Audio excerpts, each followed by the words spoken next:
হযরত মুজাদ্দিদ রাহমাতুল্লাহ আলাইহি তার কিতাবে লিখেছেন, কোনো মুসলমান যদি বিপদে পড়ে, কোনো মুসলমানের মেয়েটার যদি বিবাহ না হয়, কোনো মুসলমান যদি অনেক ঋণগ্রস্ত হয়, কোনো মুসলমান যদি দুশ্মনের দ্বারা আক্রান্ত হয়, কোনো মুসলমান যদি মিথ্যা মামলা মোকদ্দমাতে ফাঁসিয়ে থাকে, কোনো মুসলমানের মেয়েটার যদি তালাক হয়ে যায়, কোনো মুসলমান যদি কঠিন কোনো অসুস্থতাতে পড়ে, কোনো মুসলমান যদি এমন কোনো বিপদে পড়ে যে বিপদ থেকে উদ্ধারের কোনো রাস্তা নেই, ওই মুসলমান যদি আমলটা করে, 499 প্রথমে 100 বার দরুদ শরীফ পড়বে। যেই দরুদ শরীফ সে পড়তে জানে, ইশারের নামাজের শেষে ঘুমের আগে পড়বে আল্লাহুম্মা সাল্লি আলা সাইয়্যিদিনা মুহাম্মদ 100 বার।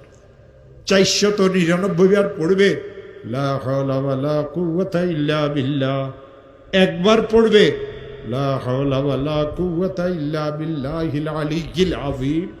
100 বার দরুদ শরীফ পড়বে, হাত পাতিয়ে বলবে, মাওলা আমি অনেক গরিব মানুষ, মেয়েটার তালাক হয়ে গেছে, মেয়েদের বিবাহ শাদীও হয় না, ঋণগ্রস্ত হয়ে গেছি, ব্যবসাটা অচল হয়ে গেছে, মিথ্যা মামলা মোকদ্দমাতে ফাঁসিয়ে গেছে। যত কঠিন বিপদে হোক না কেন, যত কঠিন বিপদে পড়ুক না কেন, আমার মওলা বলেন ওয়ামান ইয়াত্তাকিল্লাহ ইয়াজআল লাহু মাখরাজা, আমি তার জন্য উদ্ধারের রাস্তা করে দেব। ও আমার প্রিয় ভাইরা, এই আয়াত আল্লাহ সূরা তালাকে নাজিল করেছেন। কেন সূরা